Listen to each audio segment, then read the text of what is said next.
Establishment نے ملک ریاض صاحب کے خلاف کریک ڈاؤن کرنے کا فیصلہ کر لیا ہے اور ایسا لگ رہا ہے کہ ان کی گرفتاری قریب ہے اور اب دبئی جا کے گورنمنٹ انہیں گرفتار کرنا چاہتی ہے، پاکستان لانا چاہتی ہے اور ساتھ ساتھ ان کے اوپر کچھ نئی پابندیاں بھی لگ رہی ہیں۔ کیا واقعی یہ پابندیاں لگ جائیں گی؟ کیا ملک ریاض صاحب کے لیے مشکل وقت آ گیا ہے؟ یہ ہم آپ کو آج کے ویلاگ میں پوری تفصیل سے بتائیں گے۔ اور افواج پاکستان کی یعنی افواج پاکستان کی قیادت کی، پاکستان تحریک انصاف کی قیادت کے ساتھ جو ملاقات ہوئی تھی، ابھی تک گورنمنٹ کو اس کی تکلیف ہے اور گورنمنٹ بار بار وضاحت مانگ رہی ہے اور بار بار وضاحت دی جا رہی ہے، لیکن گورنمنٹ مطمئن نہیں ہو رہی۔ یہ اطمینان کیسے ہو سکتا ہے، یہ بھی آپ کو اسی ویلاگ میں بتایا جائے گا۔ اور افغانستان کے اوپر ٹرمپ صاحب نے پہلے دن ہی بم گرا دیا، ایک ایسی تباہی پھیلائی ہے، کوئی ایسا خوفناک قسم کا انہوں نے قدم اٹھایا ہے کہ افغان پریشان ہو گئے ہیں۔ اب یہ افغان کیوں پریشان ہو رہے ہیں اور آنے والے دنوں میں امریکہ افغانستان کے ساتھ کیا کرے گا، یہ بھی آپ کو اسی ویلاگ میں پوری تفصیل سے بتایا جائے گا۔ اور آپ کو وارننگ دی جا رہی ہے کہ گنڈا پور صاحب پروفیسر ہو چکے ہیں اور اب وہ یونیورسٹیز بھی چلائیں گے، لہٰذا آپ سب کو چاہیے کہ اپنی اپنی ڈگریوں کا بندوبست کر لیں۔ یہ کیا ہو رہا ہے یہ بھی ہم آپ کو آج کے ویلاگ میں پوری تفصیل سے بتائیں گے۔ لیکن ویلاگ کی طرف آنے سے پہلے اگر آپ نے ابھی تک چینل سبسکرائب نہیں کیا تو اسے سبسکرائب بھی کر لیجئے اور یہ جو بیل آئیکن ہے اس کو ضرور پریس کریں تاکہ نوٹیفیکیشن آپ کو ملتا رہے۔ اور یہ یاد رکھیں کہ اچھی بات بھی صدقہ جاریہ ہوتی ہے۔ اگر آپ کو یہ باتیں اچھی لگیں، اگر یہ ویلاگ آپ کو اچھا لگے تو اسے کسی نہ کسی کے ساتھ ضرور شیئر کیجیے گا۔ السلام علیکم ناظرین، میں ہوں فروخ عباس نیوٹرل بائی جاوید چودھری میں۔ ناظرین، ملک ریاض کا نام ایسا ہے جو پورا پاکستان جانتا ہے۔ ملک ریاض کے حوالے سے بہت سی باتیں مشہور ہیں، کوئی ایسی پارٹی نہیں جو ان کی دوست نہ ہو۔ جب بھی باہر سے کوئی ڈیلیگیشن آتا ہے تو بحریہ ٹاؤن دکھانے کے لیے لے جایا جاتا ہے کہ یہ دیکھیں جی پاکستان کتنا خوبصورت ہے، اور دوسری سائڈ پہ عجیب و غریب داستانیں بھی سامنے آتی رہتی ہیں۔ کبھی پتہ چلتا ہے کہ ان کے اوپر کوئی کرپشن کے کیسز کھل گئے۔ تو آج ہم جاننے کی کوشش کریں گے کہ ملک ریاض صاحب آخر کیسے آدمی ہیں، جو کیسز ان پہ ہیں کیا وہ جینون ہیں، اور کیا پاکستان انہیں واقعی واپس لا کے گرفتار کرنا چاہ رہا ہے۔ تو ڈیٹیل سے سٹوری جانیے جاوید چوہے صاحب سے۔ اب گوہر اعجاز صاحب ہمارے دوست بھی ہیں اور وفاقی وزیر بھی رہے ہیں، اور خود ان کی ایک ہاؤسنگ سکیم ہے لاہور کے اندر اور بڑی اچھی ہاؤسنگ سکیم ہے۔ انہوں نے ایک بار بڑی دلچسپ بات کی تھی، میں نے ان سے پوچھا تھا کہ آپ نے صرف ایک ہاؤسنگ سکیم کیوں رکھی، آپ اس کو ایکسٹینشن اس کی کر سکتے تھے، 2 بنا سکتے تھے، 3 بنا سکتے تھے، لیک سٹی 2 ہوتا، لیک سٹی 3 ہوتا، لیک سٹی 4 ہوتا، آپ کراچی لے جاتے، اس کو پشاور لے جاتے، آپ اسے راولپنڈی میں لے جاتے۔ آپ نے صرف ایک ہاؤسنگ سکیم تک اپنے آپ کو کیوں محدود رکھا؟ اس میں ان کا جواب بڑا دلچسپ تھا۔ انہوں نے ملک ریاض کا حوالہ دے کے انہوں نے کہا کہ دیکھیں ملک ریاض صاحب نے ایکسٹینڈ کیا نا تو پوری زندگی انہوں نے عدالتوں کے اندر اور پارلیمنٹ کے اندر اور عقوبت خانوں کے اندر اور ٹینشن میں گزار دی زندگی ساری۔ اس میں ایک بڑا خوبصورت فکرہ بولا گوہر اعجاز صاحب نے، انہوں نے کہا کہ big is bad in Pakistan, کہ جب کوئی چیز بڑی ہو جاتی ہے تو وہ پاکستان کے اندر بری ہو جاتی ہے، جبکہ پوری دنیا میں جب ایک خاص سائز سے آپ بڑے ہوتے ہیں تو پورا ملک آپ کو اپریشیٹ کرتا ہے، وہ آپ کو ویل ڈن کہتا ہے، آپ کو ایوارڈ دیتا ہے، آپ کا جو ماڈل ہوتا ہے اس کو کاپی کرتا ہے۔ لیکن پاکستان کے اندر اگر آپ کا سائز بڑا ہو گیا تو ہر آدمی آپ کے خلاف ہو جائے گا اور آپ کو عبرت کی نشانی بنانا چاہے گا۔ دیکھیں ملک ریاض صاحب جو ہیں وہ ان کے بارے میں بہت ساری کنٹروورسی ہیں اور روز کنٹروورسیز ہوتی ہیں، بلکہ جو شخص بھی ملک ریاض کی تعریف کرتا ہے یا ملک ریاض کے ساتھ کھڑا ہو جاتا ہے یا ملک ریاض کے بارے میں پازیٹیو خیالات کا اظہار کرتا ہے انہیں بھی برا کہا جاتا ہے، اور یہ سمجھا جاتا ہے کہ کیونکہ ملک ریاض کی تعریف کر رہا ہے تو اس کا مطلب یہی ہوا کہ یہ بکا ہوا ہے یا یہ ملک ریاض سے کچھ نہ کچھ وصول کر رہا ہے۔ اب جو کچھ میں ملک ریاض کے بارے میں کہوں گا، جو کچھ میں آج تک کہتا رہا ہوں، مجھے ہر بار اس کی سزا بھگتنی پڑی ہے اور لوگوں نے بڑی ٹرولنگ کی ہے، لیکن مجھے اس سے کوئی فرق نہیں پڑتا، کیونکہ اس کی وجہ یہ ہے کہ جب آپ کسی شخص کے ساتھ آپ کا کنیکشن ہو اور آپ نے اس کی پازیٹیو چیزیں دیکھی ہوں تو پھر آپ کو کھل کے اس کے بارے میں بات کرنی چاہیے۔ ملک ریاض کے ساتھ کیونکہ 1996 سے میرا ریلیشن ہے، اب آپ خود اندازہ لگا لیں کہ کتنے سال گزر گئے، اور اتنے سالوں کے بعد اگر کوئی آدمی کسی آدمی کو نہیں سمجھتا تو پھر میرا خیال ہے اس کو اپنے آپ کو انسان نہیں کہنا چاہیے اتنے طویل عرصے کے بعد۔ ملک ریاض صاحب کا جو پولیٹیکل معاملہ ہے، مجھے ان سے ہمیشہ اختلاف رہا ہے۔ میرا خیال یہ ہے کہ ان کو بزنس مین کی حیثیت سے زندگی گزارنی چاہیے تھی، صرف اپنے کاروبار کے اوپر فوکس کرنا چاہیے، تو انہیں پولیٹیکل افیئرز کے اندر اپنے آپ کو انڈلج نہیں کرنا چاہیے، تو یہ ان کی بہت بڑی خرابی ہے اور اسی وجہ سے ان کو نقصان بھی ہوتا ہے، ہمیشہ نقصان ہوتا ہے۔ لیکن اب اگلا سوال یہ ہے کہ جتنی گورنمنٹس ہیں، جتنی پولیٹیکل پارٹیز ہیں، وہ ملک ریاض کے پاس کیوں جاتے ہیں؟ اگر وہ اتنا برا آدمی ہے تو پاکستان پیپلز پارٹی ان کے پاس کیا لینے جاتے ہیں؟ اگر اتنا برا آدمی ہے تو میاں نواز شریف صاحب یہاں جو پاکستان مسلم لیگ نون کی قیادت ان کے پاس کیوں جاتی ہیں, کیوں ان کو اپنی پراپرٹیز بیچتی ہیں, کیوں حسن نواز کی پراپرٹی انہوں نے بیچی اور کیوں ملک ریاض کو بیچی انہوں نے؟ برا آدمی ہے نا جی. آپ ایک طرف ان کے خلاف ہیں اور ٹھیک ٹھاک قسم کے خلاف ہیں, دوسرا جب آپ کو ضرورت پڑ جاتی ہے تو کیوں آپ اس کے پاس جاتے ہیں. تیسرا یہ ہے کہ عمران خان صاحب ان کے خلاف تھے, عمران خان صاحب نے اتنی تقریریں کی اور اس کے بعد جب وہ اقتدار میں آئے تو کیا ضرورت تھی انہیں کہ ملک ریاض کے پاس جاتے. اور یہ اچھا صرف یہاں تک محدود نہیں ہے, بلکہ آپ جتنے ڈکٹیٹرز ہیں ان کو دیکھ لیں, جتنے D G I S Is ہے ماضی کے آپ ان کو دیکھ لیں کہ جب بھی پولیٹیکل افیئرس کے اندر کوئی معاملہ کسی جگہ پھنس جاتا ہے تو ملک ریاض کو ڈال دیتے ہیں. جیسے جب جنرل پرویز مشرف صاحب آئے تھے تو شروع میں انہوں نے جن 10 لوگوں کا کیس کھولا تھا نیب کے اندر, نیب تو اس وقت نہیں تھا لیکن اکاؤنٹیبلٹی بیورو تھا, اس کے اندر جو پہلے 10 لوگوں کے خلاف انہوں نے کیسز کھولے تھے اس میں ملک ریاض شامل تھے, بلکہ ملک ریاض تو وہ زیر زمین چلے گئے اور اس دوران ان کے والد کا انتقال ہو گیا اور وہ جنازے میں نہیں آ سکے تھے اس کے اندر. ٹھیک ہے. لیکن اس کے بعد وہی جنرل پرویز مشرف تھا جو بہت زیادہ قریب تھے ملک ریاض کے اور روزانہ کی بنیاد پہ ان کی ملاقاتیں ہوتی تھی اور بہت سارے افیئرس کے اندر انہوں نے ملک ریاض کو ڈالا. ایون سعودی عربیہ کے ساتھ جو معاملات تھے وہ, پھر پاکستان پیپلز پارٹی بہت زیادہ خلاف تھی ان کی, پھر پاکستان پیپلز پارٹی انتہائی قریب ہوگی ان کے, اور آصف علی زرداری صاحب کے جو بہت زیادہ پرسنل دوست تھے ان میں سے ایک یہ بھی تھے, اور ایون یہ آصف علی زرداری صاحب کو باہر بھی لے کے جاتے تھے علاج کے لیے اور بہت قریبی ان کا دوستانہ ہو گیا. میاں نواز شریف صاحب ایک ہیٹ لور ریلیشن شپ ہے ان کے ساتھ, ملک ریاض کے ساتھ دوستی بھی ہے, دشمنی بھی ہے, اچھا بھی سمجھتے ہیں, برا بھی سمجھتے ہیں, برے وقت میں ان کو استعمال بھی کرتے ہیں, برے وقت میں ان کے قریب بھی ہوتے ہیں, اچھے وقت میں ان کے خلاف بھی ہو جاتے ہیں. پھر افواج پاکستان کے بہت سارے آرمی چیفز ہیں, جنرل اسلم بیگ سے لے کے آپ پچھلے جنرل باجوہ صاحب تک دیکھ لیں. اب جنرل باجوہ صاحب کے ساتھ یہ تھا کہ جنرل باجوہ صاحب نے مجھے خود بتایا کہ 6 سال بڑے دوستوں نے کوشش کی کہ میری ملک ریاض کے ساتھ ملاقات ہو جائے, لیکن میں اوائڈ کرتا رہا اور میں کامیاب ہو گیا, میں اوائڈ. لیکن اب جنرل باجوہ صاحب کا ایک ذاتی دوست رہا, رب نواز ان کا نام ہے اور انگلینڈ کے اندر ہوتے ہیں, بلکہ جب جنرل باجوہ آرمی چیف بنے تھے تو انہوں نے رب نواز کو اپنی چیئر پہ بٹھا کے, اور ایک سائڈ پہ ان کی بیگم کھڑی تھی اور ایک سائڈ پہ جنرل باجوہ کھڑے تھے, ایک تصویر بنائی تھی اور وہ تصویر بڑی بعد میں وائرل بھی ہوئی تھی. اتنے قریب تھے رب نواز, اتنے قریب ہیں آج بھی وہ رب نواز, اور وہ رب نواز جو تھے وہ ملک ریاض کے بڑے قریب تھے اور 6 سال انہوں نے بہت قربت رکھی ملک ریاض صاحب کے ساتھ. اور کچھ لوگوں کا یہ بھی کہنا ہے کہ رب نواز صاحب بڑے پیسے کھا گئے, اور پیسے کھا گئے وہ جنرل باجوہ صاحب کے نام پہ. اب یہ اللہ بہتر جانتا ہے کہ یہ بات درست ہے یا غلط ہے, میرے پاس اس کا کوئی ایویڈنس نہیں ہے, نہ ہی ملک ریاض صاحب نے مجھے بتایا, میں نے کئی مرتبہ پوچھا بھی لیکن انہوں نے اس چیز کے اوپر خاموشی اختیار کی. لیکن جو لوگ کہتے ہیں وہ کہتے ہیں یہ اربوں روپے کھا گئے رب نواز صاحب. لیکن جنرل باجوہ صاحب کے ساتھ اس طرح ان کا ریلیشن تھا. پھر جو جنرل باجوہ صاحب کے سمدھی ہیں ان کا ریلیشن تھا ملک ریاض صاحب کے ساتھ. یہ ساری چیزیں جو ہے نا, یہ سارے حقائق ہیں جس کا تعلق ماضی کے ساتھ بھی حال کے ساتھ ہے. اب میں ان کے پولیٹیکل افیئرس کا خلاف ہوں, میں سمجھتا ہوں کہ ملک ریاض کو اس کام میں نہیں پڑنا چاہیے تھا. لیکن دوسری سائڈ پہ دیکھیں کہ اس آدمی نے ریئل اسٹیٹ سیکٹر ڈیولپ کیا. تو آج بھی جب انہوں نے دبئی میں بیٹھ کے ایک پروجیکٹ لانچ کیا ہے تو اس پروجیکٹ کی جو زمین ہے وہ تو یو اے گورنمنٹ دے رہی ہے انہیں, اور اگر اس میں دم خم نہ ہوتا اس بندے میں جس کے خلاف ظاہر ریاست پاکستان ہے, جس کے خلاف اتنے کیسز بنے ہوئے ہیں, تو کیوں وہ ان کو زمین دیتے اور کیوں وہاں پہ ایک اچھا پروجیکٹ بنا رہے ہوتے, اور کیوں پاکستان کے جو ریئل اسٹیٹ کے جو لوگ ہیں جو سیل اینڈ پرچیز کرتے ہیں, کیوں وہ دبئی جا کے بیٹھتے ہیں جتنے ایجنٹس ہیں. لیکن اب ایشو یہی ہے نا کہ ایجنٹس یہاں سے بھاگ کے دبئی میں بیٹھ کے, اور انہوں نے وہاں پہ دفتر بنا کے انہوں نے اپنے پروجیکٹس لانچ کرنے شروع کر دیے, انہوں نے سیل اینڈ پرچیز شروع کر دی. تو کیوں لوگ یہاں سے جاتے, کیوں وہاں پہ جا کے بیٹھتے.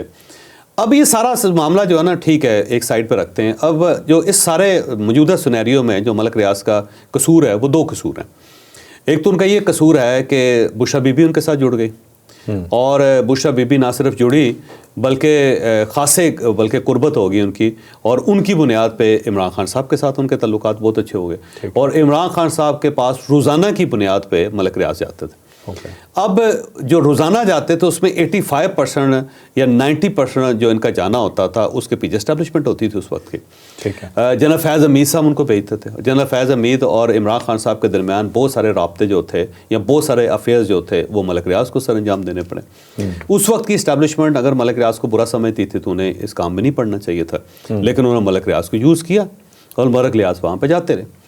اچھا یہ سارا معاملہ, پھر اس کے بعد وہ جو گھڑیوں کا اور انگوٹھیوں کا معاملہ تھا وہ اب تک آپ کے سامنے آ گیا ہوا ہے. لیکن یہاں پہ میں ایک بڑی دلچسپ بات آپ کو بتاتا ہوں کہ یہ جو فرح گوگی کے ساتھ ریلیشن تھا, جو رابطہ تھا, وہ عمران خان صاحب نے نہیں کروایا تھا. فرح گوگی کے ساتھ جو رابطہ تھا وہ اون چودھری صاحب نے کروایا تھا. اور اس کی بنیادی وجہ یہ تھی, تو جب عمران خان صاحب آئے تو انہوں نے ملک ریاض کا فون بلاک کیا ہوا تھا, اور اس وقت شہریار افریدی جو تھے وہ منسٹر تھے, اور انہوں نے آ کے ان کے گیٹ توڑ دیے, وہاں پہ بلڈنگیں گرانی شروع کر دی, جو بڑا قسم کا واقعہ شروع ہو گیا تھا. اور بریہ ٹاؤن کا ظاہر ہے اس وقت سفر کر رہا تھا بریہ ٹاؤن. تو اون چودھری صاحب سے پوچھا تھا ملک ریاض نے کہ یہ بتائیں کہ میں کس طرح ان کے ساتھ کنٹیکٹ کر کے اپنی بات بتا سکتا ہوں کہ میری بھی سن لیں, آپ سب کی سن رہے ہیں تو میری بھی سن لیں آپ. تو پھر اون چودھری نے کہا کہ یہ ایک فرح گوگی ہے, ان کا تعلق ہے بہت زیادہ بشرا بی بی کے ساتھ, تو آپ اس کے ساتھ بات کر لیں. تو وہ جو ایک کال ہے نا جس میں ان کی بیٹی بتا رہی ہے ملک ریاض کو کہ جی وہ 5 کیرٹ کی ہیرے کی انگوٹھی مانگ رہی ہے. اچھا, وہ ہوا یہ تھا کہ ملک ریاض نے اپنی بیٹی کا رابطہ کروایا تھا اس کے ساتھ, فرح گوگی کے ساتھ خود رابطہ نہیں کیا تھا. بیٹی کو نمبر دیا تھا اور اسے کہا تھا کہ آپ اس کو فون کرو. انہوں نے, بیٹی نے پھر ان کے ساتھ رابطہ کیا, ملاقات ہوئی, بات ہوئی, پھر اس کے بعد انہوں نے کچھ ڈیمانڈز کرنی شروع ہوئی. اور وہ جو کال سی وہ ظاہر ریکارڈ ہوتی تھی اس وقت, اور جنرل عاصم منیر اس وقت DGI تھے, اور ان کا کنسرن تھا کہ جو کچھ ہی ہو رہا ہے غلط ہو رہا ہے, نہیں ہونا چاہیے, ٹھیک ہے. اور جب عمران خان صاحب کو روکا گیا تھا تو میرا خیال ہے عمران خان صاحب کو رک جانا چاہیے تھا یا ملک ریاض صاحب کو رک جانا چاہیے تھا. ملک ریاض صاحب نہیں رکے, یا انہیں بشرا بی بی نے یا عمران خان صاحب نے نہیں رکنے دیا. اور اس کے بعد جب جنرل فیض حمید آئے تو وہ تو ظاہر ان کو استعمال کرتے رہے, اور کسی جگہ پہ بھی انہوں نے پھر ان کو سانس نہیں لینے دیا, اور یہ چلتے چلے گئے. اب اس دوران جو ان کے اکاؤنٹس ہیں, ظاہر ہے اب میں اس چیز میں نہیں پڑھتا کہ اکاؤنٹس صحیح تھے غلط تھے, میں اللہ بہتر جانتا ہے, مجھے اس کے بارے میں ڈیٹیل کا نہیں پتا, لیکن اتنا پتا ہے کہ جی وہاں پہ انگلینڈ کے اندر کے ان کے اکاؤنٹس تھے. اور اکاؤنٹس کچھ لوگ یہ بتاتے ہیں کہ جب انہوں نے حسن نواز کا گھر خریدا تھا تو جب انہوں نے پیمنٹ کی تو اس کے بعد وہاں پہ جو NC ہے اس نے پڑتال کرنی شروع کر دی کہ حسن نواز کے پاس یہ پراپرٹی کہاں سے آئی, اور جو ملک ریاض ہے جس نے یہ پراپرٹی خریدی ہے اس کے پاس پیسے کہاں سے آئے. اور جب وہ معاملات کھلنا شروع ہوا تو پتہ چلا کہ اس کے اندر بہت سارے ایسے اکاؤنٹس ہیں جن کی منی ٹریل نہیں ہے, ٹھیک ہے. اور اس کے بعد یہ پھٹا پڑ گیا وہاں پہ. پھر شہزاد اکبر صاحب درمیان میں آ گئے. شہزاد اکبر صاحب نے اپنی دہاڑی لگانی شروع کر دی, اور اس دوران بشرا بی بی کا معاملہ اور باقی سب کا. اور یہ جو القادر یونیورسٹی ہے اس کے اندر بھی بہت سارے معاملات ایسے ہیں جس میں میرا نہیں خیال کہ ملک ریاض صاحب کو پڑھنا چاہیے تھا. لیکن جب آپ پھنسے ہوں کسی جگہ پہ تو ایک سائڈ سے آپ کو ریلیف مل رہا ہو اور وہ سائڈ جو آپ سے کچھ ڈیمانڈ کر رہی ہے تو پھر آپ نے گیو اینڈ ٹیک کرنا ہی کرنا ہوتا ہے. دیکھیں جو آج ان کو سزا مل رہی ہے, اگر یہ اس وقت کمپرومائز نہ کرتے تو یہ سزا ان کو آج سے 5 سال پہلے ہو جاتے. اسی طرح 190 ملین پاؤنڈ کا کیس ان کے گلے پڑ جاتا. اسی طرح عمران خان صاحب اور جنرل فیض حمید صاحب ان کو گرفتار کروا لیتے. اسی طرح ان کو دبئی بھاگنا پڑ جاتا. اور اس وقت تو آصف علی زرداری صاحب بھی نہیں تھے, اس وقت تو آصف علی زرداری صاحب بھی ہیں. تو یہ سارا کرائسس جو تھا نا اس وقت پیدا ہو جاتا. تو ملک ریاض کے پاس آپشن کوئی نہیں تھا. ٹھیک ہے. اب نیب کی طرف سے یہ اس دوران ظاہر نیب کے ساتھ ان کی ڈیل بھی ہوتی رہی کوئی, اور سیٹلمنٹ کرنے کی کوشش بھی کرتے رہے ملک ریاض صاحب, لیکن ظاہر سیٹلمنٹ ہو نہیں سکی. اب وہ نیب نے فیصلہ کیا ہے کہ ان کو گرفتار کیا جائے گا یا ان کے خلاف کارروائی کی جائے گی دبئی کے اندر. کچھ ان کے یہاں پہ اثاثے ہیں پہلے ضبط کیے ہوئے ہیں نیب نے, باقی اثاثے بھی ان کے ضبط کر لیے جائیں گے. مجھے لگتا ہے کہ یہ ذرا ہارڈ ٹائم ہے ملک ریاض کے لیے, لیکن جب ماضی دیکھا جائے تو ہر قسم کے کرائسس سے وہ بندہ نکل جاتا ہے. یہ اس کا لک فیکٹر ہے یا اس کی سمجھداری ہے. جیسے کہ بہت سارے لوگ کہتے ہیں بڑا چلاک آدمی ہے, بڑا کائیں آدمی ہے, بڑا کلیور آدمی ہے. چلیں اس کی کائیں آپ سمجھ لیں, اس کو آپ چلاک سمجھ لیں, اس کی چلاکی سمجھ لیں, یا پھر قدرت کی طرف سے کوئی بہتری ہو جاتی ہے اس کے طرف. کیونکہ اتنے بڑے بڑے کرائسس آئے, جنرل پرویز مشرف سے لے کے افتخار محمد چودھری صاحب, ہر بار یہ محسوس ہوتا تھا کہ اب گئے, اب نہیں آئیں گے, لیکن ہر بار بندہ نکل جاتا ہے. تو ہو سکتا ہے یہ بھی ایک بحران ہو جس کے اندر سے کل ملک ریاض نکل جائے, اور یہی گورنمنٹ ہو جو آج اس کے خلاف کارروائی کر رہی ہے, یہی گورنمنٹ جو اس کے ساتھ بیٹھی ہو, اور اسی گورنمنٹ کو اس کی مدد کی ضرورت پڑ جائے. کل کو UAE کے ساتھ معاملات سیٹل کرنے میں ہو سکتا ہے ملک ریاض کو پھر استعمال کرنا پڑ جائے. تو ہو سکتا ہے کچھ نہ کچھ ہو, لیکن سردست مجھے لگتا ہے کہ ملک ریاض کے لیے ذرا ڈیفیکلٹ ٹائم ہے. لیکن اس کے ساتھ ساتھ مجھے یقین سا ہے کہ جو ماضی دیکھا جائے 1996 سے لے کے اب تک کہ ملک ریاض ہر قسم کے کرائسس سے نکل جاتا ہے, اور اس بار بھی مجھے لگتا ہے کہ نکل جائے گا. ٹھیک ہے چور صاحب, میں اس پہ ایک ٹف سا کوشچن آپ سے کرنا چاہتا ہوں. مجھے ذرا یہ بتائیے گا کہ ملک ریاض یا ان کے ٹائپ کا یا ان کے لیول کا کوئی بھی بلڈر پاکستان میں اگر کام کرتا ہے تو کیا حکومت کے ساتھ بنائے بغیر, چاہے وہ صوبائی حکومت ہے یا فیڈرل گورنمنٹ ہے, تو بنائے بغیر کیا وہ اپنی سوسائٹیز کو چلا سکتا ہے پاکستان؟ ایک لیول کے بعد آپ کو گورنمنٹ کی ضرورت پڑتی ہے, اور یہ پوری دنیا کے اندر ہوتی ہے. مثلا دیکھیں نا, ابھی جب ٹرمپ کی حلف برداری ہوئی تھی تو جتنے ٹیک کے CEOs تھے سارے کے سارے ٹرمپ کے ساتھ کھڑے تھے.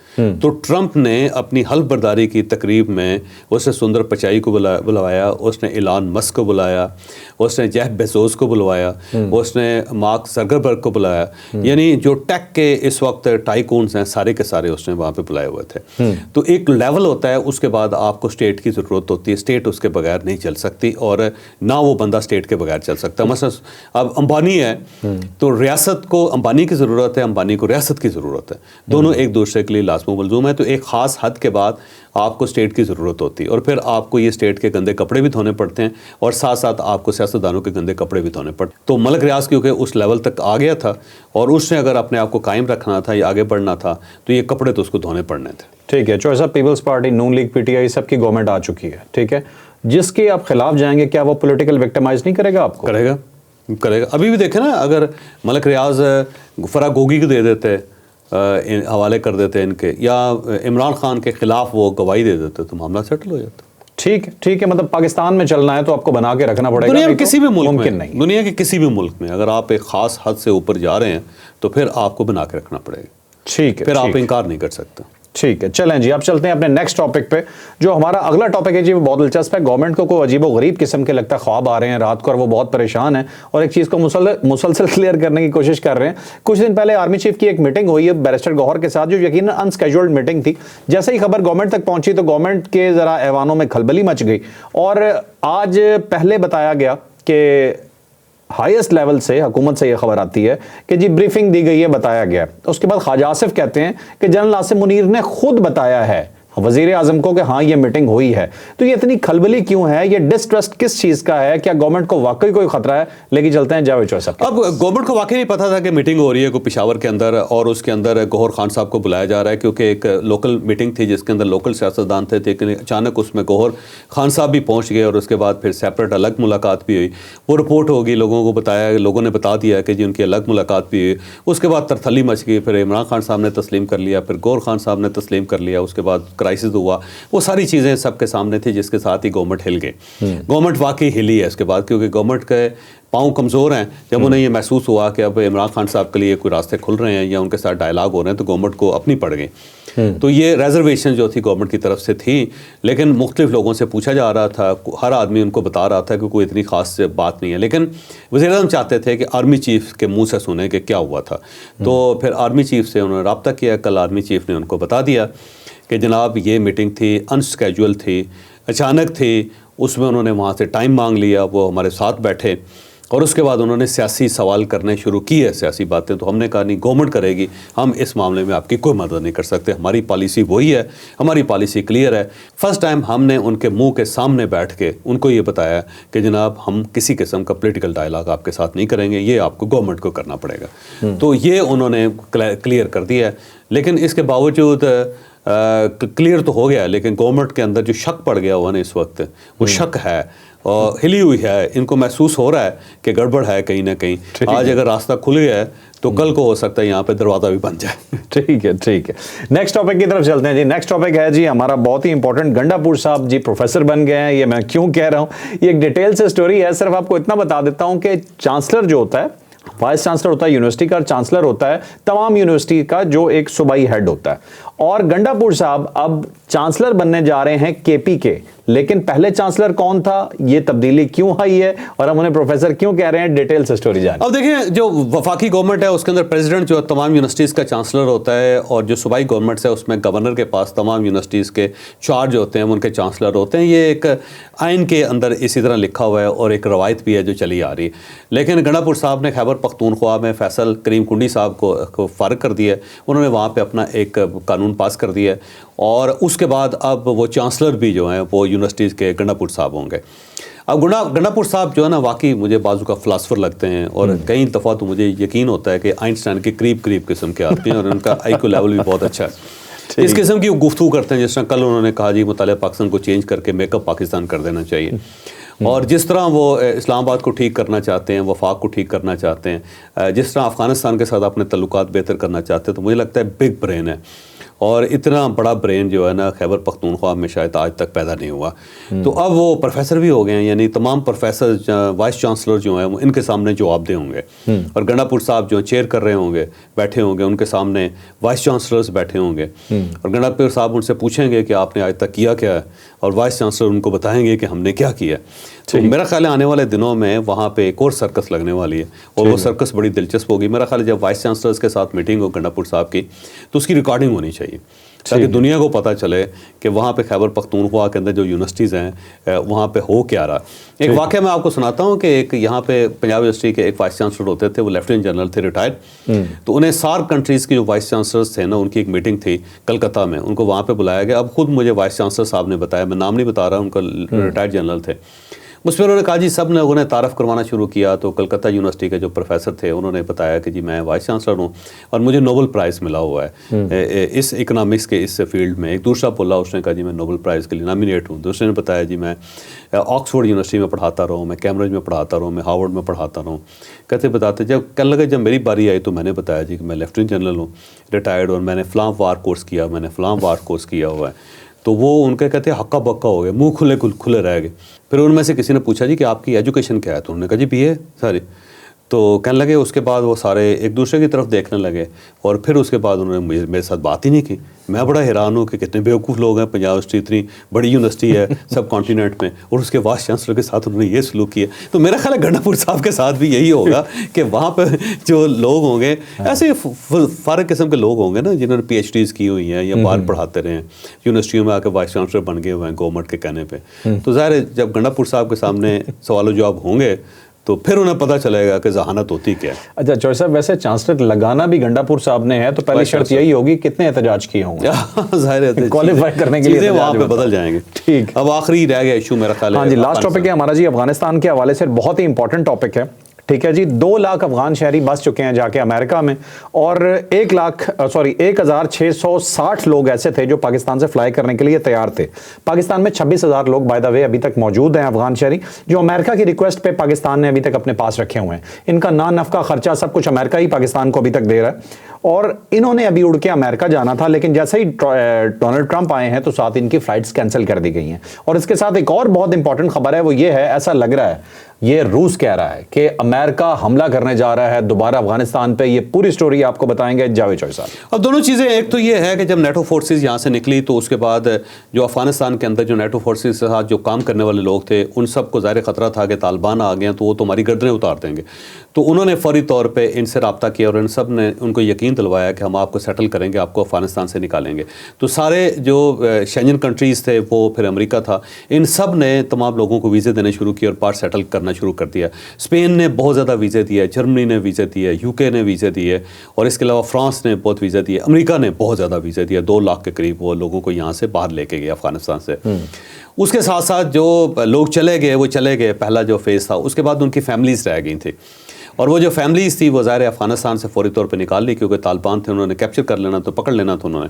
تو وہ اسلام آباد کے اندر مختلف انہوں نے گیسٹ ہاؤسز لے کے, مختلف ہوٹلز لے کے انہوں نے یہاں پہ ان کو ٹھہرایا ہوا ہے. تقریباً 3-3.5 سال ہو گئے وہ یہیں پہ ہیں. ٹھیک ہے, اور ان میں سے کچھ 26,000 کے قریب لوگ یہاں پہ ہیں, اور ان کا جو نفقہ ہے وہ امریکن ایمبیسی چلاتے ہیں, ان کو خرچہ بھی دیتی ہے, اور ان کے جو اخراجات ہیں وہ بھی برداشت کرتی ہے. اب اس میں سے ظاہر ہے ایک کمیٹی بنی ہوئی ہے جو ان کو ویزے جاری کرتی ہے, باقی چیزیں دیکھتی ہے. تو 1660 لوگوں کو ویزے انہوں نے دے دیے, ان کے ٹکٹس کنفرم تھے, اور ان کو لوگ بتا بھی رہے تھے کہ بھائی 20 جنوری سے پہلے امریکہ چلے جائیں. لیکن وہ میرا خیال ہے لالچ کر گئے کہ جناب اب ٹکٹ امریکہ کی طرف سے آئے ہوئے ہیں, تو بجائے اس کے کہ ہم ذاتی ٹکٹ استعمال کریں, اچھا ہے کہ وہی ٹکٹ استعمال کرتے ہیں. اور اس دوران ٹرمپ آ گئے. ٹرمپ نے کل فیصلہ کر دیا, انہوں نے کہا جی کوئی بندہ اب ہم نہیں لیں گے, وہ وہیں کے وہیں رہیں گے.